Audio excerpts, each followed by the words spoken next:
Rattle of Bones. Landlord ho!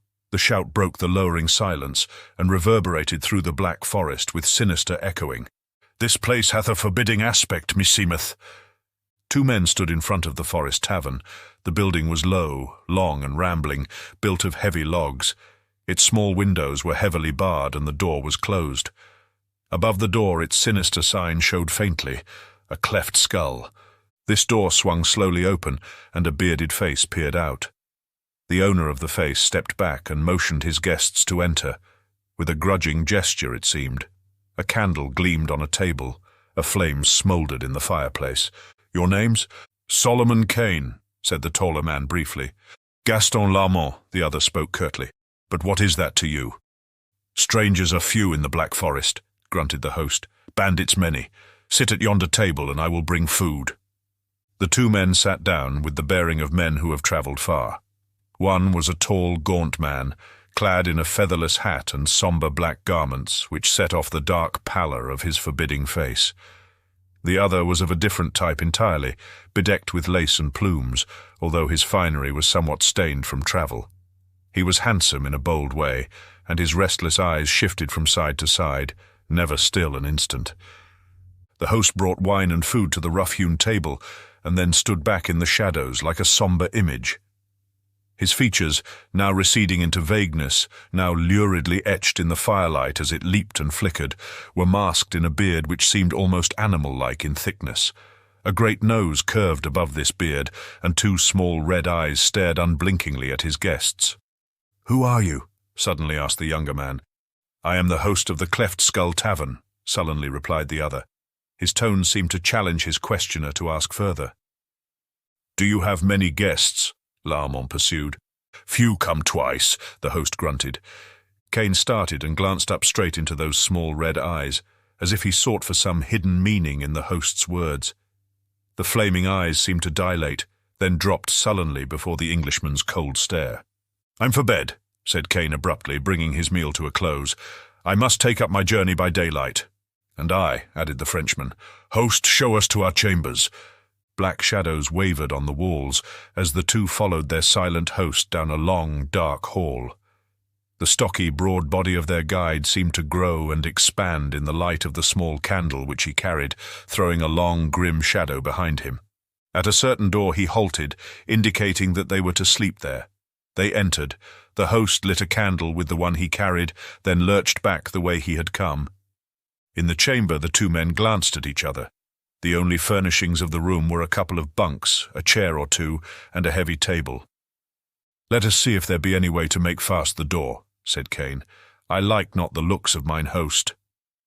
"There are racks on door and jamb for a bar," said Gaston, "but no bar." "We might break up the table and use its pieces for a bar," mused Kane. "Mon Dieu," said Lamont, "you are timorous, monsieur." Kane scowled. "I like not being murdered in my sleep," he answered gruffly. "My faith," the Frenchman laughed, "we are chance met.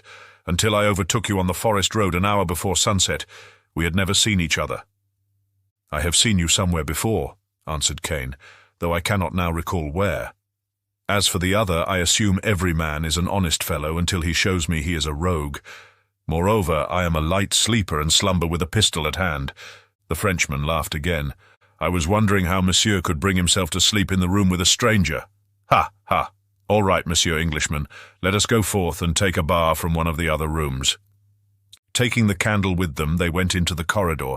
Utter silence reigned, and the small candle twinkled redly and evilly in the thick darkness. "Mine host hath neither guests nor servants," muttered Solomon Kane. "A strange tavern. What is the name now? These German words come not easily to me. The Cleft Skull. A bloody name, I faith." They tried the rooms next to theirs, but no bar rewarded their search. At last they came to the last room at the end of the corridor. They entered. It was furnished like the rest, except that the door was provided with a small barred opening, and fastened from the outside with a heavy bolt, which was secured at one end to the door jamb. They raised the bolt and looked in. "There should be an outer window, but there is not," muttered Kane. "Look!" The floor was stained darkly. The walls and the one bunk were hacked in places, great splinters having been torn away.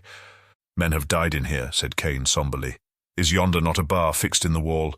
Aye, but 'tis made fast, said the Frenchman, tugging at it. A section of the wall swung back, and Gaston gave a quick exclamation.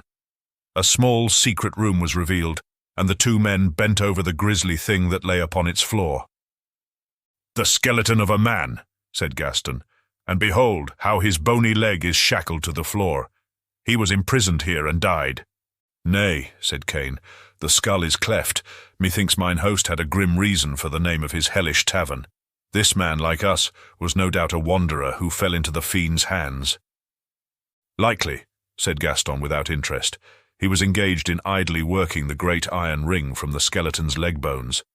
Failing in this, he drew his sword, and with an exhibition of remarkable strength cut the chain which joined the ring on the leg to a ring set deep in the log floor. Why should he shackle a skeleton to the floor? Mused the Frenchman. Mon bleu, 'tis a waste of good chain. Now, monsieur, he ironically addressed the white heap of bones, I have freed you, and you may go where you like. Have done, Kane's voice was deep. No good will come of mocking the dead. The dead should defend themselves, laughed Larmont. Somehow I will slay the man who kills me, though my corpse climb up 40 fathoms of ocean to do it. Kane turned toward the outer door, closing the door of the secret room behind him. He liked not this talk, which smacked of demonry and witchcraft, and he was in haste to face the host with the charge of his guilt. As he turned, with his back to the Frenchman, he felt the touch of cold steel against his neck, and knew that a pistol muzzle was pressed close beneath the base of his brain. Move not, monsieur, the voice was low and silky. Move not, or I will scatter your few brains over the room. The Puritan, raging inwardly, stood with his hands in air, while Larmont slipped his pistols and sword from their sheaths. Now you can turn, said Gaston, stepping back. Kane bent a grim eye on the dapper fellow, who stood bare-headed now, hat in one hand, the other hand levelling his long pistol. Gaston the butcher, said the Englishman somberly. Fool that I was to trust a Frenchman. You range far, murderer. I remember you now, with that cursed great hat off. I saw you in Calais some years agone. Aye, and now you will see me never again. What was that? Rats exploring yon skeleton, said Kane, watching the bandit like a hawk, waiting for a single slight wavering of that black gun muzzle. The sound was of the rattle of bones. Like enough, returned the other. Now, Monsieur Kane, I know you carry considerable money on your person. I had thought to wait until you slept and then slay you, but the opportunity presented itself and I took it. You trick easily. I had little thought that I should fear a man with whom I had broken bread, said Kane, a deep timbre of slow fury sounding in his voice. The bandit laughed cynically. His eyes narrowed as he began to back slowly toward the outer door. Kane's sinews tensed involuntarily.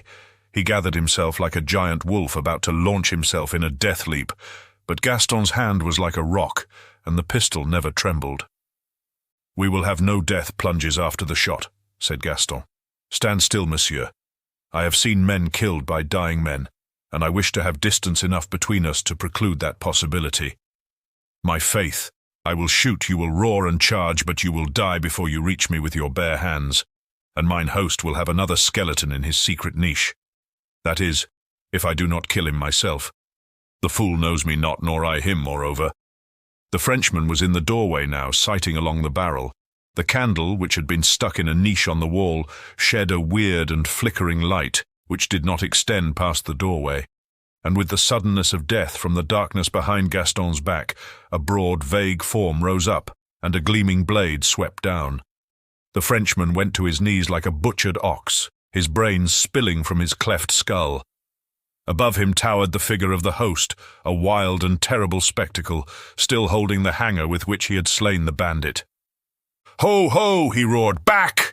Kane had leaped forward as Gaston fell, but the host thrust into his very face a long pistol which he held in his left hand. "Back!" he repeated in a tigerish roar, and Kane retreated from the menacing weapon and the insanity in the red eyes. The Englishman stood silent, his flesh crawling as he sensed a deeper and more hideous threat than the Frenchman had offered. There was something inhuman about this man, who now swayed to and fro like some great forest beast, while his mirthless laughter boomed out again. "Gaston the butcher!" he shouted, kicking the corpse at his feet. Ho, ho! My fine brigand will hunt no more. I had heard of this fool who roamed the Black Forest. He wished gold and he found death. Now your gold shall be mine, and more than gold. Vengeance. I am no foe of yours, Kane spoke calmly. All men are my foes. Look, the marks on my wrists, see the marks on my ankles, and deep in my back, the kiss of the knout, and deep in my brain, the wounds of the years of the cold, silent cells where I lay as punishment for a crime I never committed. The voice broke in a hideous, grotesque sob. Kane made no answer. This man was not the first he had seen whose brain had shattered amid the horrors of the terrible continental prisons. But I escaped, the scream rose triumphantly, and here I make war on all men. What was that? Did Kane see a flash of fear in those hideous eyes? My sorcerer is rattling his bones, whispered the host, then laughed wildly. Dying, he swore his very bones would weave a net of death for me. I shackled his corpse to the floor, and now, deep in the night, I hear his bare skeleton clash and rattle as he seeks to be free, and I laugh. Ho, ho, how he yearns to rise and stalk like old King Death along these dark corridors when I sleep, to slay me in my bed. Suddenly the insane eyes flared hideously. You were in that secret room, you and this dead fool. Did he talk to you? Kane shuddered in spite of himself. Was it insanity, or did he actually hear the faint rattle of bones, as if the skeleton had moved slightly? Kane shrugged his shoulders. Rats will even tug at dusty bones. The host was laughing again. He sidled around Kane, keeping the Englishman always covered, and with his free hand opened the door. All was darkness within, so that Kane could not even see the glimmer of the bones on the floor. All men are my foes, mumbled the host, in the incoherent manner of the insane. Why should I spare any man? Who lifted a hand to my aid when I lay for years in the vile dungeons of Karlsruhe, and for a deed never proven? Something happened to my brain then. I became as a wolf, a brother to these of the Black Forest to which I fled when I escaped. They have feasted, my brothers, on all who lay in my tavern, all except this one who now clashes his bones, this magician from Russia, lest he come stalking back through the black shadows when night is over the world and slay me, for who may slay the dead? I stripped his bones and shackled him. His sorcery was not powerful enough to save him from me, but all men know that a dead magician is more evil than a living one. Move not, Englishman. Your bones I shall leave in this secret room beside this one too. The maniac was standing partly in the doorway of the secret room now, his weapon still menacing Kane.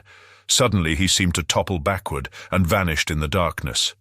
And at the same instant, a vagrant gust of wind swept down the outer corridor and slammed the door shut behind him. The candle on the wall flickered and went out. Kane's groping hands, sweeping over the floor, found a pistol, and he straightened, facing the door where the maniac had vanished. He stood in the utter darkness, his blood freezing, while a hideous, muffled screaming came from the secret room, intermingled with the dry, grisly rattle of fleshless bones. Then silence fell.